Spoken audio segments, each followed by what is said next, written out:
Lovely to see all your faces here today, and thank you as well to Dean for inviting us on today to talk to you on our subject of setting up a study in Wales. So, a small subject for 20 minutes, as I'm sure you can agree. We can whiz past that, and I'm sure there won't be many questions by the end if you've only got 10 minutes. So, I'm just going to move to the first slide. So, as I say, we're going to talk to you today about setting up a study in Wales. And myself and Lydia are from the Healthcare Research Wales Support Centre, so we're coming at it really from that angle. That's a national viewpoint really of setting up the trials. And obviously, I know Dean mentioned himself and Sue are going to talk about the nuts and bolts of the studies as well. So, yeah, as I say, mainly coming from a multi-site point of view. Lydia in a second will introduce the Health and Care Research Wales Support and Delivery Centre and the Research Hub, which myself and Lydia sit in.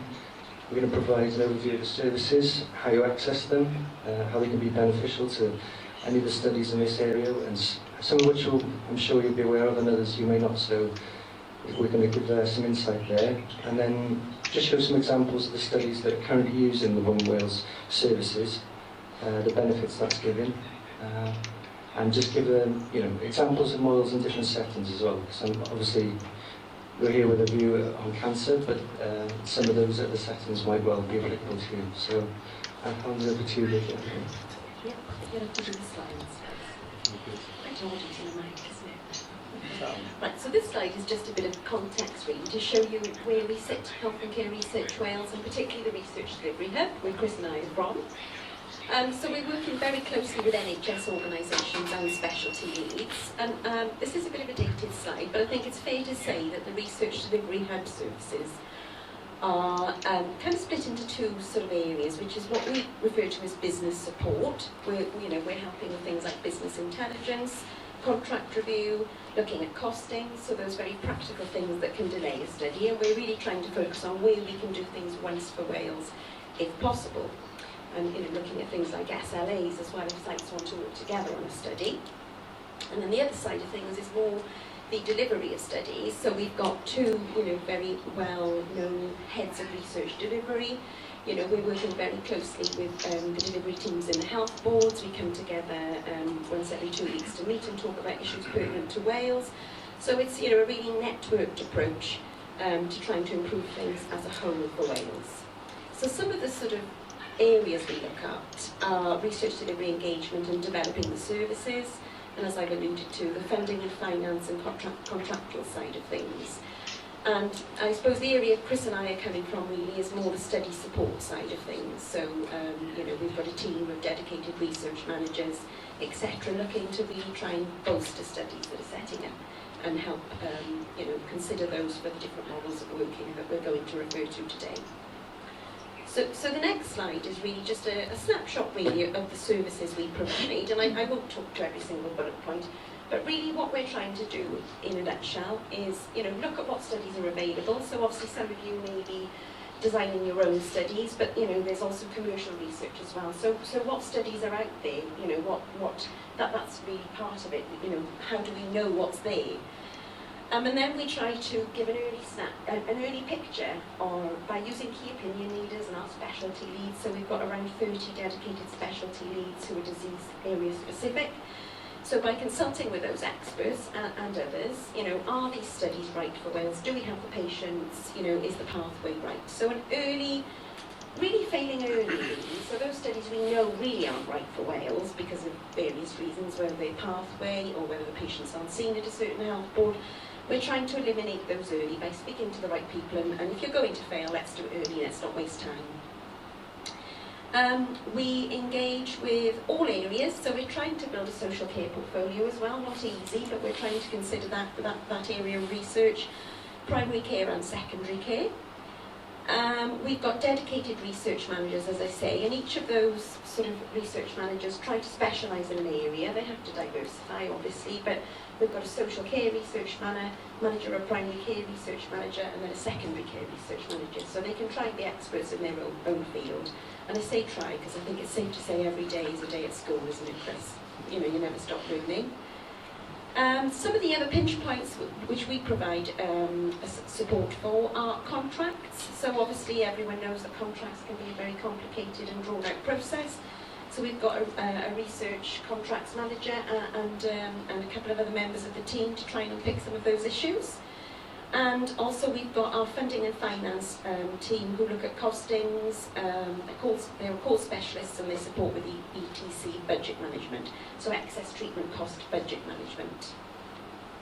We've also got some other sort of support services which were really born of COVID, but you know, they work very successfully. It doesn't work for every study, but we've got a booking team, a booking and support team actually. So during COVID, they were booking in patients into vaccine clinics, etc. And we've now found that that model of working has been really sort of successful and wanted. So we've continued to do that for other studies outside of COVID now. So that's a really nice support service. The other thing we did a lot of in COVID, and we're really flying on those coattails, is using the comms team more.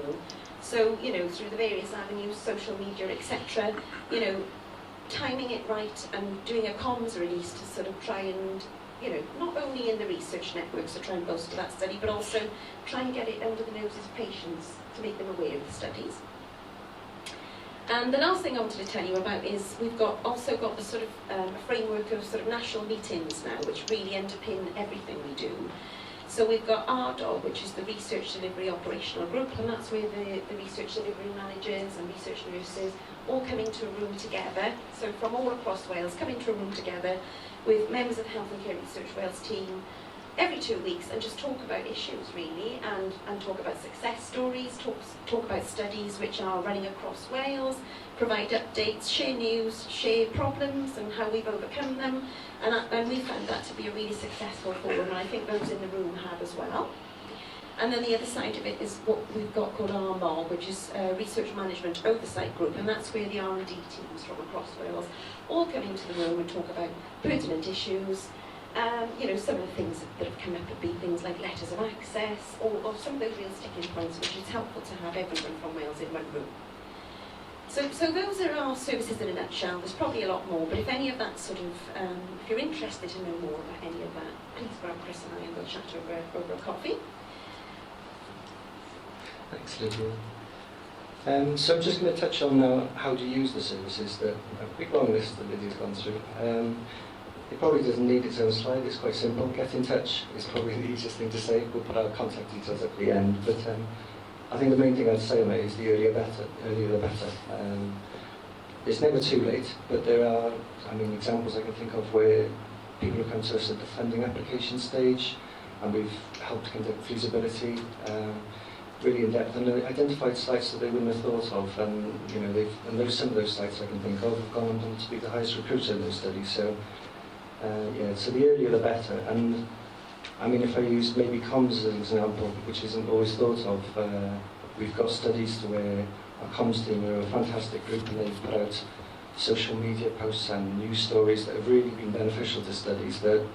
And in this field I can imagine that may not be obvious because your patients are sat in your clinics, in your health boards, there's no need to go and identify them, but there's a huge benefit, I think, to people being aware of the study beforehand, and we've certainly had that feedback from nurses where patients come into the clinic and they already know about the study, and in some examples they've already asked about the study before the nurses have the chance. So, awareness is always something that I think is overlooked. Earlier the better, get in touch. So I'm just going to touch now on the Once Wales and One Site Wales. And really these are delivery models and principles that we're trying to work to in Wales, and the idea really is just to make it less daunting to open a study at multiple sites across Wales. So this diagram is supposed to illustrate the fact that either from the sponsor, or this could be the PI I should say, you can have one contract negotiation and cost negotiation with one site, and that can be adopted by any site in Wales. So that could be at a later point, or it could be right from the offset. I want 8 sites across Wales. Once I do this one contract and negotiation, that can be applied across the board. Obviously that's not suitable for every study, but I think everyone in this room will probably think one contract negotiator in a lifetime is enough. But at least if you can do one for each study, I think that would probably save some sanity. So moving on to the One Site Wales, this principle, or this working model, takes the principles, well, I'd probably say a few steps further. So this is where the sponsor would negotiate with one site, and that site being the whole of Wales. So when I say site, obviously, from their point of view, they might contract with one NHS organisation, and that could be yourself, leading the study from any of the health boards. But in reality, they know that that's open to all of the patients across Wales. I think from the sponsor point of view, this is obviously a huge attraction for Wales. It puts us on par with some of the bigger trusts in England when you can say you can go to a sponsor and say we can recruit, far higher number than it would have been possible from just your one site. And we're going as a collective, which is obviously attractive as well. And I mean, in addition to that, it gives us a huge amount of flexibility behind the scenes, because we might be saying we've got a target of 500, and that could be split across all of the health boards in Wales, but each site can then pick up each other's shortfalls. Sites can drop in and out. But from the sponsor point of view, you've still got the one site, and that's Wales, which is delivering the study. And probably a personal one for me, I think, is the biggest plus of this model, is sites that maybe wouldn't be considered, small sites or rural locations that from the sponsor might not be as attractive, but actually this provides access to those patients, because they're all part of this one collective, and that's Wales. And from the sponsor point of view, as I say, this is a hugely attractive model. So I'm just going to go through now a couple of examples of the one site Wales, how it's worked, because it's fair to say it's very early on. This has only been used outside of COVID a handful of times, but already the success. So this study was the Simplify study. There was one organisation, that was the Lydia NHS Trust, but in reality that was 19 sites across Wales. The sponsor being Oxford, and our PI in the room, Dean Harris, although Tom Crosby did cover when Dean went on holiday, which was a perfectly timed trip, I think. But the real success of this study was the rapid setup. I think we were given a very short time frame, and within a few months, every site in Wales was recruiting. We were given a target of 700, and I think some of the people in this room probably contributed to the fact that we well overachieved and got, I think, 20% of the total, and you can see a quote there actually from the Chief Investigator. But not only is that painted us in such a good light in the fact that Wales can deliver as a collective, I think it's fair to say that we might be the first place they come to when they go on to the second part of this trial, and for any of the studies. The second example I'm going to give, so this isn't a cancer setting. Stop moving. So this is the LISTEN study, and this is a study trialling a long COVID intervention. It's delivered remotely, and I think the main point to flag here is we've been able, which is not the case across the border in England, it's a big advantage for us, we're able to now recruit from anywhere in Wales. There are some hospitals that weren't able to set up the trial, and we've still been able to offer this intervention to those patients, which is again something that isn't possible without this model. So far, I really have to stay still. It's okay. But yeah, I think this is a live model. So I was, live example. I was worried about giving. Guess what? I'm not good with technology. Yes, so this is a live example, but so far the proof is in the pudding. I think we've recruited over 50% of the overall study's recruitment. So far so good, and I think hopefully this will be another success story. I hand over to Lydia. And just the last example is this wasn't one site Wales, this was a commercial study, which is sometimes be a bit more tricky to get off the ground. And it was just a study looking at a triple therapy single inhaler. And we couldn't do one site Wales, that wasn't feasible, but what we could do is do things once for Wales. So, not all studies fit into that one site Wales model, but there's definitely value to be gained from working across Wales and trying to sort of minimise the things we do and do them once in terms of contract review, costings review, things like site initiations, but some of the training that goes around the study, and a real networked approach. So as you can see, this study, which is actually still running, and it's not all roses, there are some sites who aren't recruiting particularly well, and there are others that are doing really well.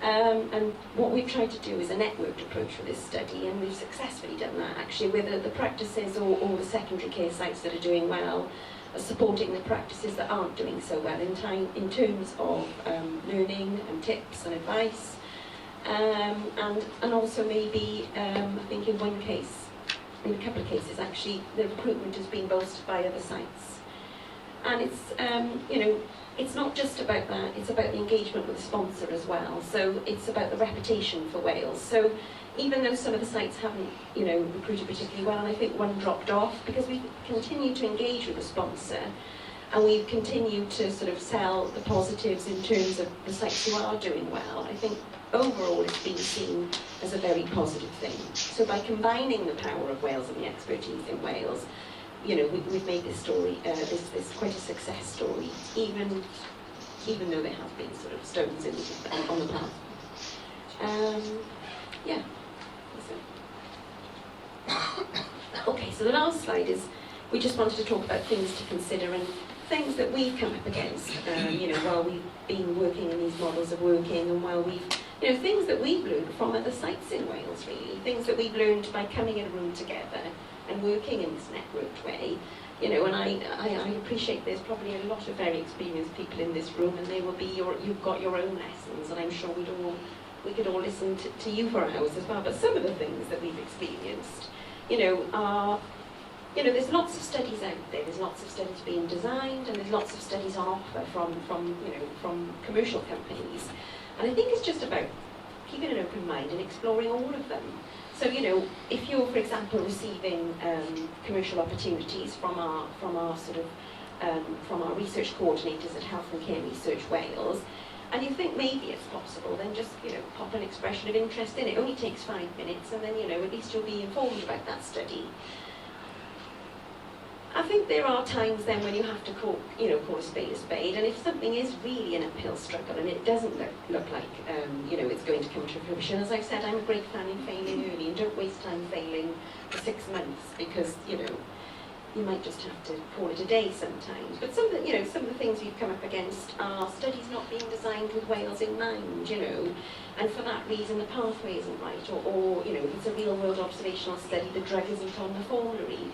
And these are things which might seem obvious, but we've literally set, well, I probably shouldn't admit this, but we've set studies up, and and then you realise the drug isn't on the formulary, or it's not available in Wales, and those are real lessons learned and things we can all be considering. Why are you doing the study? Is it addressing an unmet clinical need? Is it opening up access to a new medication or a new treatment option? Or is it simply because it's a commercial study and it's going to bring some income? So I think sometimes we're not always clear on why we're choosing particular research studies, and we think, well, we'll give this one a go. But actually there is choice out there. There's a whole wealth of studies available to us. And, as I've said, some of our services, we horizon scan their own commercial portfolio throughout the UK, and we've got a constant stream of commercial studies coming in. So, if you do come up against a study and you think it's not quite right for us, then get in touch, because we might find that there's another study that is right and is in a very similar area. So it's just, there is choice really. There's more studies we can do, absolutely. And also the other thing I would say is, speak to your R&D teams, speak to your delivery teams, speak to Health and Care Research Wales early, so that we can do it together, and then we can, from get-go, we can discuss the protocol, we can discuss where the sites might be, and having those conversations early and not doing it in silo is a really important factor. And I think a lot of the studies actually that have been a massive success in Wales have been studies where the health boards have come to us and said, actually, this study looks really good, we should be trying to do this further and wider. And then we've got on board with that. You're the experts, we are, we're here to make things happen based on your expertise. And there's probably a million other things, but feel free to shout them out if I've missed anything. So we just wanted to put down our contact details. You know, obviously this is a short time slot, but we're really happy to thrash out details with you on any of the aspects we've spoken about today. There's our general email address, but that's Chris and mine's email address as well. I'm particularly interested to hear, you know, of anyone who has any sort of more of the commercial side of things. I'm the senior industry manager, so I'm meeting with commercial companies, discussing pipelines on a quarterly basis with all of the commercial, well, with the top 10 pharma, I would say. So, you know, if you have any ideas in that area, please do reach out to me. And I think it's safe to say Chris will happily speak to you about commercial, but he's definitely our academic expert, I would say. What have we got next, Chris? Just any questions or comments? Thanks for your time, thanks for listening.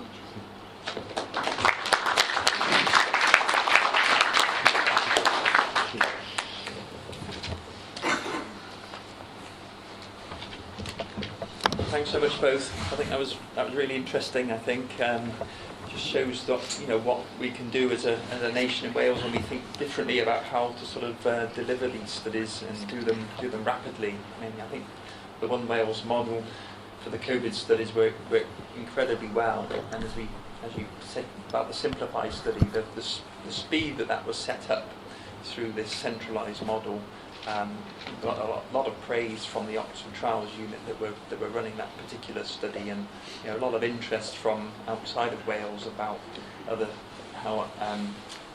regions wanting to adopt a similar model. So yeah, there's a lot of mileage in that, and of course I think it would be particularly interesting for commercial companies, because you know, they're not, all they want to know about is recruitment numbers. How quickly can you deliver our target for the study, isn't it? I mean, it's not so much about yeah, there's a big appetite for this, and that, you know, obviously the NIH are going through a sort of an improvement process now, but that's what the national contract value work was all about, you know, trying to make one negotiation process with flexibility.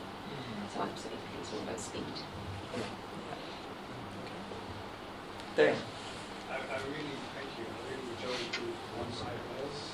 I think so from a UK perspective, as we moved into our integrated care boards, and there's a real desire to deliver research on a regional level. So I'm just really interested in that concept, because we don't quite do that. And so when you opened all your sites, is that a single contract, do all the sites open at the same time? I'm just interested in the logistics of how, because you know, we've got an integrated care system that has 18 trusts who would all love to recruit to the same study, but it's just practically how you do that. Well, I think we are quite small in Wales, so we have got that advantage. And I think it depends. If it's once for Wales, I don't think we tend to have all site setting up at once. What we're trying to do, and it, you know, it's quite new to us, so we're really on the way. But we establish a lead site and lead reviewer, and that can be based on expertise or capacity or how quickly they intend to set the study up. And then they will do the lead review, and then that will be then shared with the other sites. But in terms of the one site Wales, I think there's only one, you know, there's only one site to set up, and all the other sites feed into it. So there's only one PI, and then generally there's service level agreements with the other sites. So that the one PI, there's just literally one site setting up. Anything to add to that, Chris? Yeah, maybe. Yeah. Quiet without mic. Probably just on your points about the green lights, etc. There's no doubt it's not necessarily that smooth behind the curtain, if you like. But I think the best way we found it worked is to allow sites to come on board as and when they're ready, so they almost get permission from the lead site to start. And to be honest, I think getting everyone ready to go on one single day is more or less impossible. There will always be some sites that, you know, are looking a bit further down the line, and not holding up a study for that purpose, I think, is probably, you know, the best way to. You've got to be pragmatic, I suppose. And obviously, the bigger it goes, the more sites you have, the harder that job becomes. So, yeah, whilst it is simple in the way you can you know, describe it, it is a lot of work, but obviously from the sponsor point of view, like you say, it's, and from the patient end, it's fantastic. Yeah. Jared?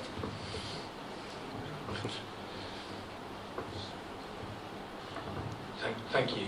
It's a really good talk, and it's a really high aspiration, and I think we're getting there. But I just wonder how you're measuring the amount of duplication that you're stripping out of the system, because it may just reflect where I work, but it strikes me that sometimes it means we're doing everything twice in terms of paperwork, and therefore, the goal should be to streamline.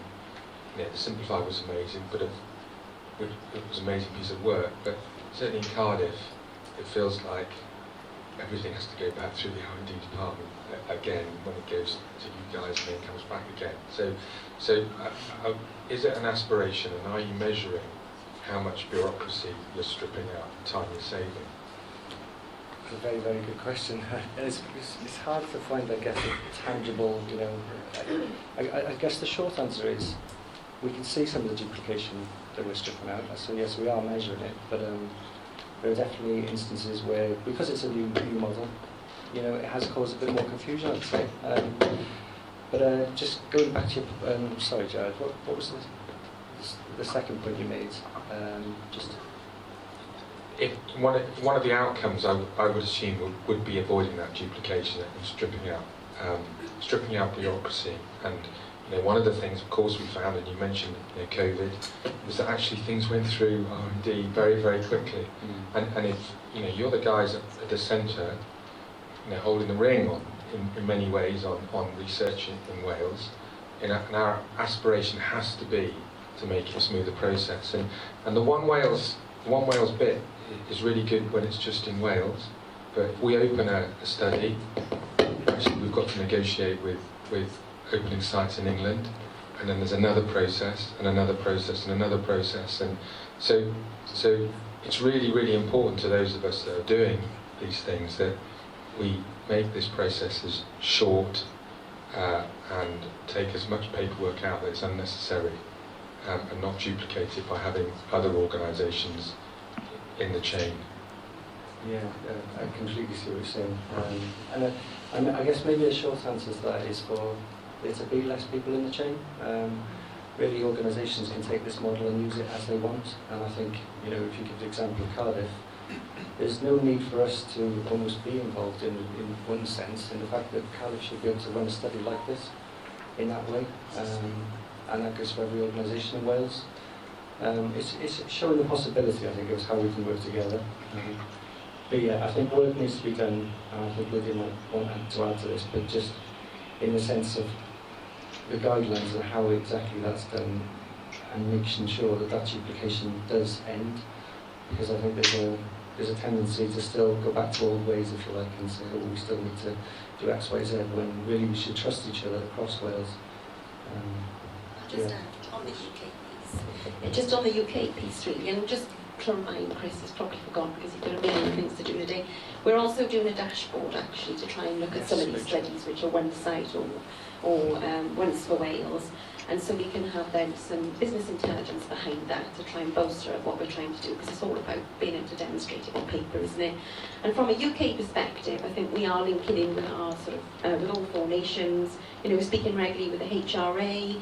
I know that our ethics senior manager is working very closely with the HRA to do a series of sort of micro engagements at the moment to try and really improve things for UK PLC, because I think after the ABPI report sort of launched, well, thinking about commercial research, really, sorry, that's my downfall. I'm always thinking about commercial, sorry. Old habits die hard. But thinking about that ABPI report, the stats for the UK were really quite poor, to be honest. And it's the same picture across the sea, probably with the exception of Scotland, who probably managed to maintain a healthier commercial portfolio. But those conversations are happening at a UK level, and it's the whole picture really. It's the MHRA as well, and the speed at which they are reviewing studies as well. So there's ongoing work there. Yeah, go ahead, John. Thank you. Thanks, Chris. Thanks, Lydia. Yeah, that was really interesting. I've got some questions for later on as well.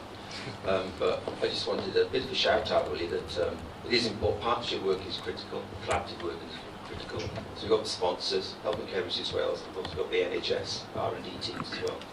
And I just want to shout out to the NHS R&D delivery teams, because at the end of the day, you can set up as many projects as you want, but unless you've got sufficient infrastructure, within the NHS to actually deliver these studies and recruit to these studies, everybody's time is wasted. Absolutely, John. Couldn't agree with you more. And I mean, I hope that we did try to get that across, to be honest, in the presentation, that this isn't, you know, there are multiple stakeholders, and it is very much about the research delivery staff and the work they're doing. Completely agree, John. Yeah, and I think we, you know, as an organisation, actually, we're now working with, you know, the heads of research delivery, who really have got that hands-on experience. So, you know, some of the more recent services have been developed with those, you know, with those people and that expertise in mind. And we are really trying to get it right and get more into the sort of the real delivery issues of studies and helping people focus on those studies and actually bolstering the studies that are deliverable and are what health boards want to do, as opposed to trying to push something that doesn't fit with the agendas of the health boards. Yeah, and the bottom line is the delivery teams are, you know, my mantra these days is I consider research as its own specialty now within the NHS. We support so many other specialties, and our role is to support our clinicians, our clinical staff, to deliver their research. And so maintaining that infrastructure, building on that infrastructure will be critical. Wales wants to be a real big player in delivering research for as many patients as we possibly can. Yeah, absolutely, John. Yeah. Great, thank you very much. That was a fabulous session. Many thanks.